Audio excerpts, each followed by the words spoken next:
You're still watching Nigeria Decides on Plus TV Africa. Now we'll be talking about corruption. Corruption has been the bane of legitimacy, democratic stability and socio-economic and political development in the country. Indeed, any attempt to understand the tragedy of development and the challenges of democracy in Nigeria must come to grips with this. Well, the problem of corruption and the stupendous wastage of scarce resources, all attempts by successive regimes to nip the problem in the bud, have failed.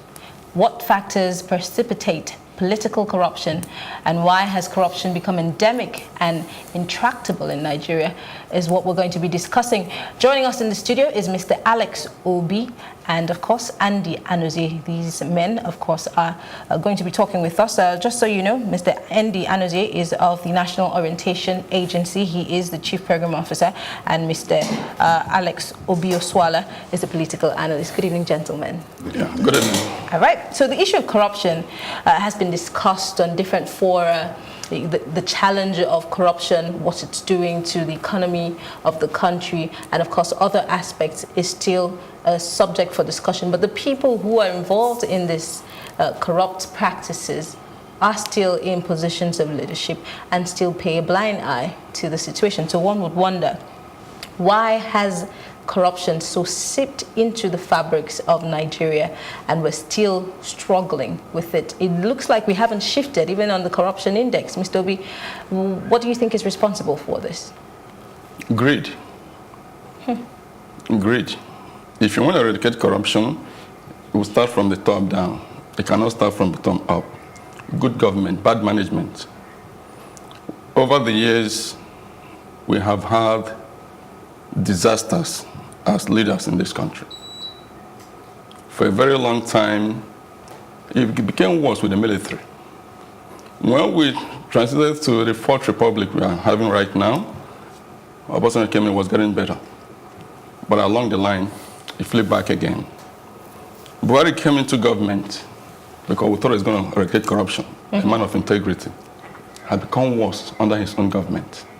As a matter of fact, Transparency International in 2000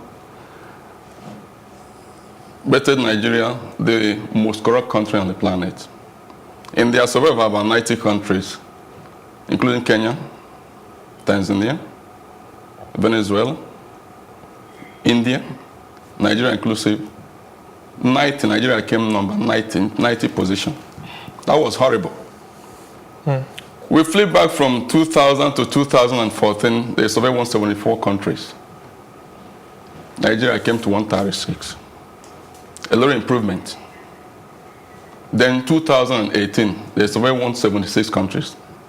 Nigeria came 148. We flipped backwards from 136 to 148, which means the 3.5 years, almost 4 years of Buhari has achieved nothing. But you know what they say, that, you know, when you fight corruption, corruption fights back. And could it also be the reason why we went steps backwards? I'm just saying. If you are more convinced in what you're about to pursue, it cannot fight back. If you know innately that you are dedicated to eradicate corruption, it cannot fight back. You have the tools to fight it. Why will it fight back? Do we? Now, Andy, some people will say, well, you stare at a mirror, what you see is your reality. Exactly. Now, in Nigeria today, we've looked at the recent elections, state elections that we've had, and we've had some flashing points, such as vote buying and ballot box snatching. Now we are bringing the conversation of corruption into the politics of Nigeria today and governance. Now, why do you think we have become so entrenched in this new trend? Because vote buying was not initially the trend. We were having, yes, ballot box snatching and other sorts of challenges and misbehaviors, but now vote buying is now taking a more sophisticated look. What's your agency also doing to redirect the steps? But first and foremost, let's start from, why do we have this so much entrenched in our system? Thank you very much for that question. You see, there has over time been this problem with corruption, especially with vote buying, as you have talked about, you know, in the electoral process. It is not a new thing, actually. Vote buying has always been a way for politicians to subjugate the people in a bid to perpetuate themselves in office. One, poverty is a major issue. Two, lack of education, political education. And then there have been issues that over time haven't been properly addressed in our polity. One, you have a situation where, politicians allow. Sorry, let me just take you back to what happened recently at Oshodi, at the APC inaugural flag of campaign at Oshodi. You see that there was actually a campaign, or rather an electoral process of the thugs themselves going on during the APC flag off. That sort of issue shouldn't arise. Endy, people say it isn't new, that all of these violence and breakouts and everything that happens is just one of the characteristics of our rallies and electoral process. Yes. And it goes back to the question he was asking. As the National Orientation Agency, which is saddled with the responsibility, just as the name says, orientate the people, change their mindset, what do you do? I never really, to be sincere, I don't hear about the NOA until it's close to the elections and they come and say, oh, you need to get your PVC. But should we not go beyond that to talk about the value systems that we have? Because corruption is endemic. People now believe that everything is about money. Does it not go back to the issue of values? Plus, some people have also said the NOA just keeps mute for a very long while. That's not true. Actually, let's go back to the issues on ground. The NOA has come up with 3 programs recently to address the general elections.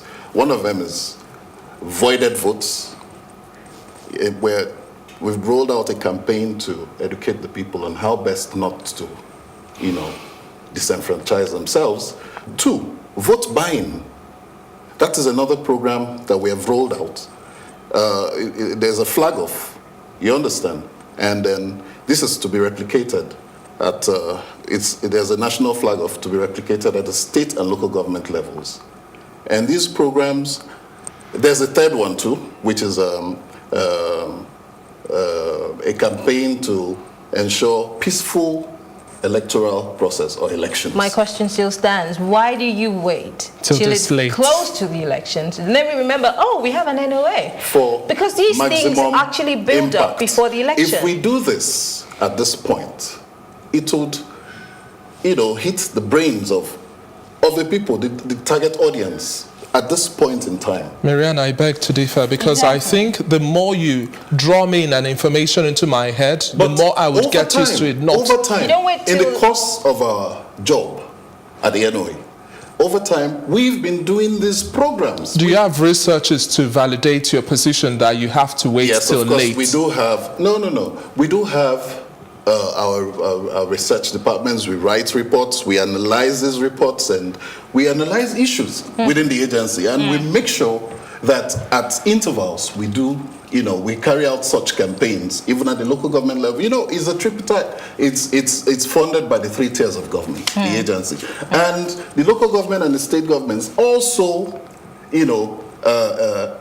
enable us or fund our programs at those levels, and particularly this violence, electoral violence.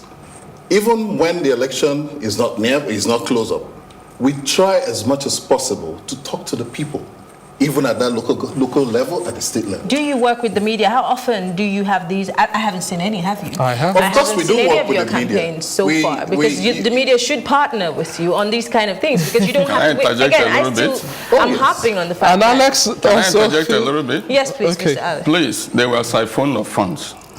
It was deliberate. That was part of corruption we are talking about. If you have a good leader, this is a very important tool, the organization, to kind of sensitize the people from 4 years back, not now. You're going to have education, you're going to have programs. I've not seen them in my local government, never seen any of them. And they say they are yet to flag off. You're going to have education. They don't have money. the deliberate attempt to make sure people don't know nothing. It's a part of the corruption we're talking about. Andy? No. So what you want to That's do, not true. that is That's a government not true, official. sir. I'm not one. So I'm going to tell you the truth. That's not true. What you want to do is this. Educating the people start from not just a month or 3 weeks to the election. You want to let them know what they could have done about 4 years back. You have to orientate their psyche. The truth of the matter is All that over the we've world been it's done doing that this. But you see, you may say that our reach may not be that, Andy, much. please remember we my try. question I asked earlier on that. Have you done any research based on how much you've reached to show that the impact of your messages is most strategic, as that when it comes late or it has to be over a period of time?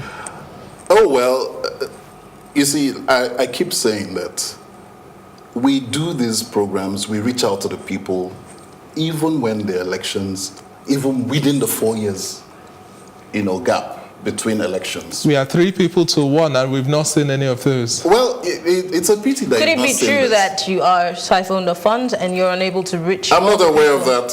How are they gonna move we when they get don't have our money? fundings when we request funding. And it may not, because government has so many other areas that they have to fund. They cannot just fund NOA alone. Okay, all right. Well, they can spend 1 trillion to We do will it come back election. to this issue, but let's look at some of the factors, some of the things that make up the elections, corruption during elections. And Mr. Alex, I'm coming to you. The issue of missing children. There's a report that I was looking at, and it listed greed and so many other things as part of, the reason why we have elections, corruptions, but missing children. Some people call it a lie, some people say it's a hoax, but a lot of children get missing just before the elections, just before we start campaigning. Children are missing. There's a lot of kidnapping, insecurity. Parents are advised most times by the NOA, security agencies, to protect their children, find out where their children are. Most people even say these children are used for rituals, all in the name of getting votes during the elections. How true is this? Is this just one of those hoaxes that we get to hear? I only talk things I can handle and analyze. Missing children correlate to election. How does it work? People go about talking a lot of things that you cannot just put into perspective. Possibly it could happen. Possibly a lot of stuff happen in this country. We have a country anything could happen at any time, but I just want to look at things I can hold and feel. Of course, you know what I'm saying? apart from that, if a child is missing of, during election and people say it's for ritual or for this or for that, it's not impossible. Okay. Strange things happen here. So but you do not believe that this can be part of the election? Well, how does it correlate As to a result. elections? That's my question to you. How does it Of course, correlate to researchers elections? have shown that the number of children that miss increases before the elections. Now, these statistics are still debatable. Also, issues such as bribery, issues such as rigging of elections, monies exchange hands. Those areas I can talk times about during easily the because election. I feel them every day. So let's look at all of these factors put together. They talk about the fact that some offices of the electoral body are compromised, security agencies are compromised, and so these are part of the things I saw in that research. But we want to hear from you a realistic position. How do we deal with corruption during the elections if the guys that are supposed to be unbiased, the people who are supposed to secure the votes of the people, are somewhat compromised? Okay, let me say this. Let me just give me a little time. Let me educate you a little bit on this corruption thing. How do you expect that a month to the election, a government that called themselves incorruptible now deploy Operation Python down to 36 states of the Federation when we're not on that stage? What do you think that's for?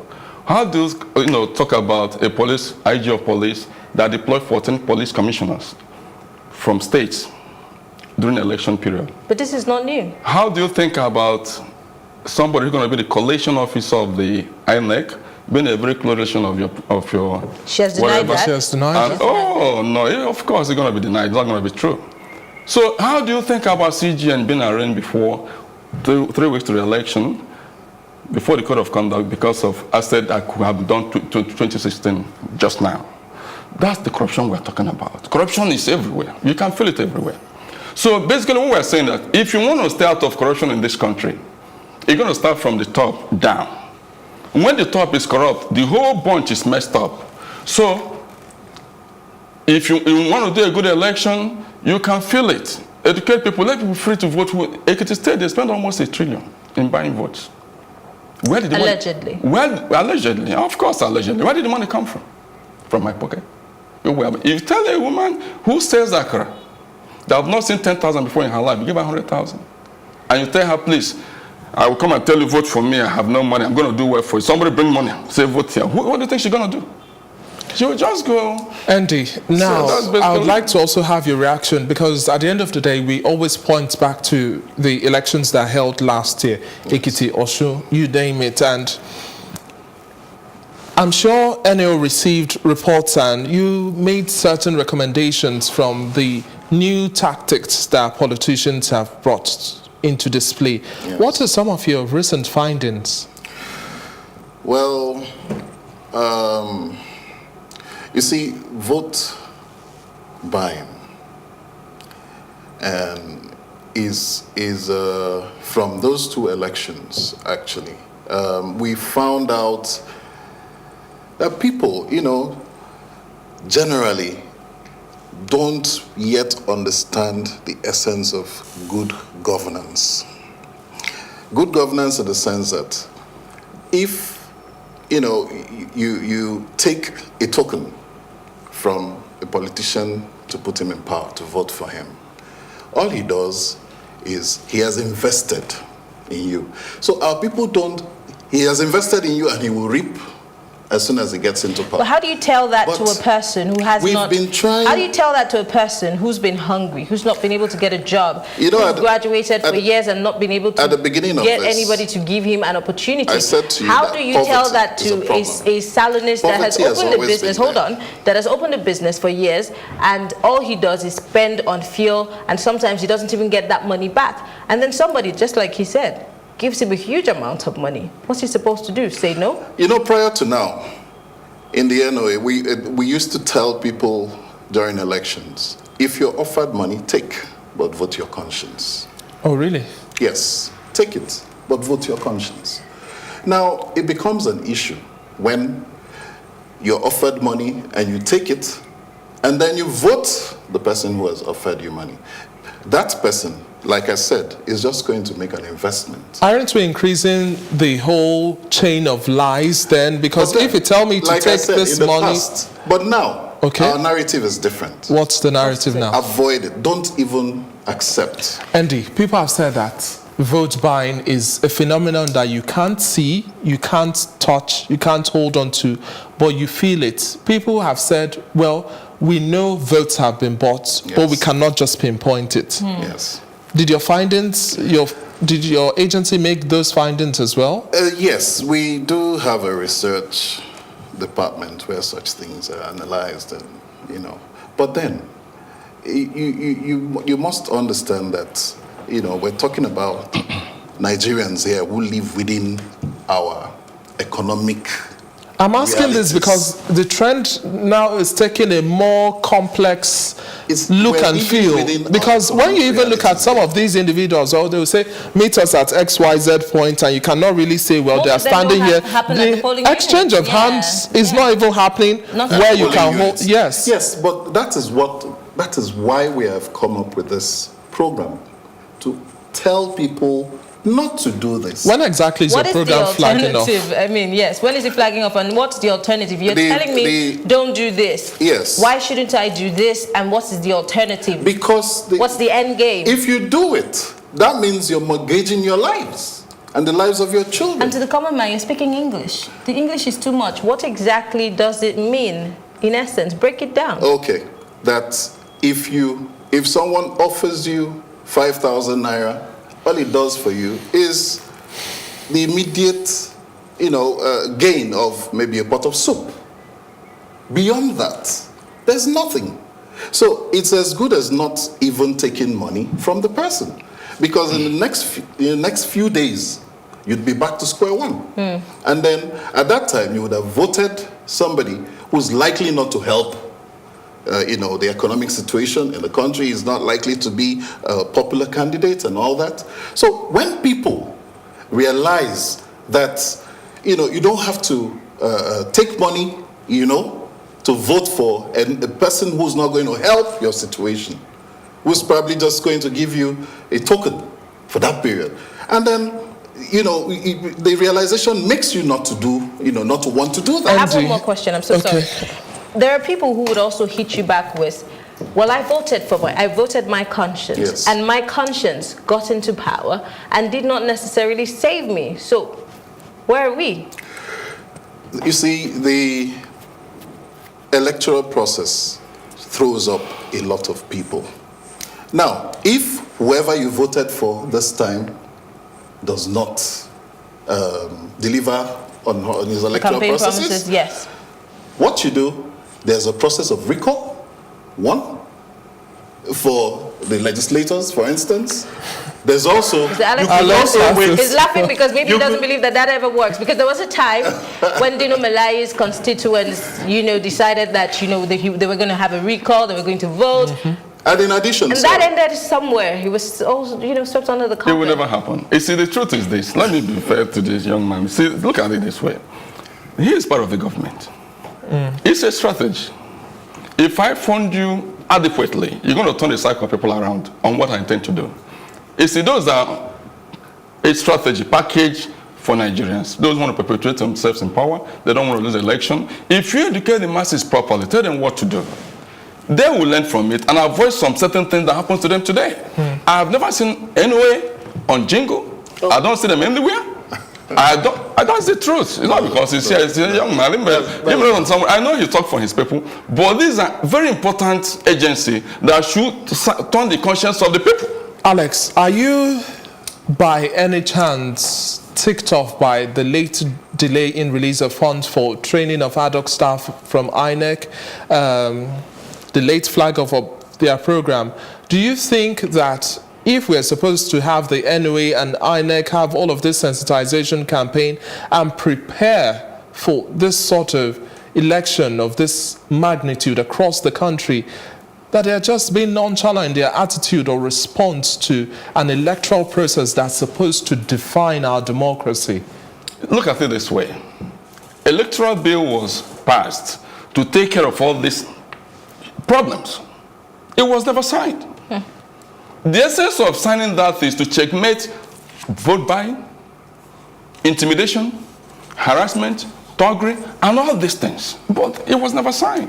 So all these are orchestrated plan to do something. No, that's not true. It's the corruption we're talking about. We're talking about corruption right here. All right. So what you just asked me right now is essentially a plan. Because National Return Agency is a kind of an agency that could start from before, immediately after the election, to start installing people before the next election. Now in your defense, because we've seen we've not yet even had some releases from INEC, and you're yet to flag off a program of yours. So everything seems to be late. Well, like I said before, we've been doing this over time. But you see, when it gets to a point like this, then the thing is more geared up. But you're still yet to flag it off, and that's why we're asking, why the delay? Well, there are several reasons why that. But bureaucracies? Then we're flagging off the national flag of the voided votes is the 21st. Okay. You understand? And then there's a local government, state and local government series of flag-offs that will, take place this week. You understand?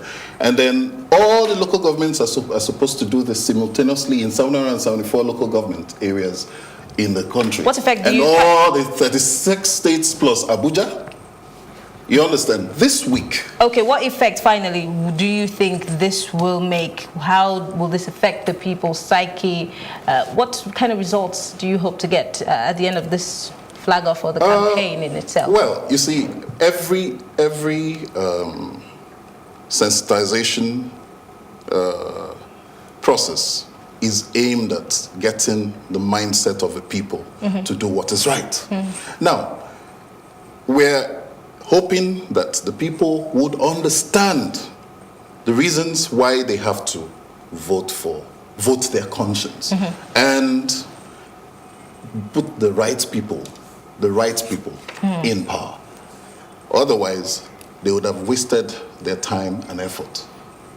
Alex, now another issue that comes up anytime we have elections is the fact that we always have petitions upon petitions, and all of those we have thousands and thousands of cases that always erupt. Do you think the judiciary is prepared for that, especially if we look at the timing of the alleged infraction when it comes to the asset declaration by the CJN, and then the stalled trial, which is now status quo is supposed to be maintained till the 22nd of January.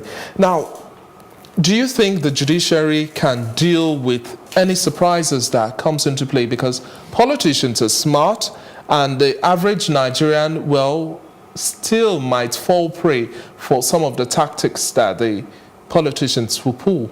No, that's still one. They fall prey every day. You just a scheme. How can you start, remember, asset declaration 3 weeks to the general election in Nigeria? Because you know that a lot of indices you have put in place indicate that the election may not be free and fair, and it may end up in Supreme Court. What do you want to do? To get the CGN on your own side before that case gets to that point. So everything is boiled down to the same corruption we're talking about. All right, how do we eradicate, if not eradicate, bring it down to its barest minimum, talking about corruption in Nigeria's elections? Because we tout ourselves as the big brother of, the continent. We're Africa's largest, country, but then we're unable to get it right when it comes to our elections. How do we at least bring it to the barest minimum? It's very unfortunate. We've been searching. Buhari is here today because of the integrity we thought he has. All of us was happy that he's coming in. We all went on the street. We all jumped on him. We brought him in. What do we see today? So it's all about failures upon failure. I don't know what happened to them when they got over there. So that is what we're talking about today. So we've been searching. Hopefully we're going to get the right person. Guys. Yes. We're going to get the right person. Because we want to wrap up. We're running out of time. I think, the president is doing the best he can within the, in the circumstance that we find ourselves in this country. Like you stated, at the start of the program, corruption fights back when you fight it. The president is doing the very best he can, and the CJ... Is his best good enough? The CJ that we talked about, that he talked about... Is the president's best good enough? Well, so far, I think it's better than, You couldn't have said anything different. That's what makes us. That's a typical example of that corruption we're talking about in Nigeria. We've had... Nobody can stand firmly, independently, and say the way it is. We want to protect where their income comes from. That's the problem. We've had 16 years of serious corruption in this country. And since the inception of this administration, we've seen things happen differently. And that is why this administration has to take another 4 years in order. Okay, this is not a political campaign. For anybody. He's not a politician, he's a civil servant. And he's campaigning for... No, I'm not campaigning. What do you think you're doing? I'm not campaigning, Thank you so much, gentlemen. Interesting conversations we've been having in the studio. I tell you, David, this is really, really interesting. Every time we talk about the issue of corruption, in any wise, you get to have these kind of reactions. Well, we will take a break. We want to thank you, gentlemen, for speaking with us. We've been speaking with Alex Obi-Osuala. He's a political analyst. Endy Anozie is the Chief Program Officer, National Orientation Agency here in Lagos. Thank you, gentlemen. Thank you very much for having me. Thank you very much for your time. And definitely on this conversation, we'll be calling white, and black. Definitely black. The conversation continues in just a moment. To stay with us on Plus TV Africa. Marianne, we'll be talking about defections next. Yes, of course. Some people call it cross-carpeting. Well, your favorite word. We'll be having some guests in the studio as we slug it out on that one. Stay tuned. We'll be right back. Please stay with us.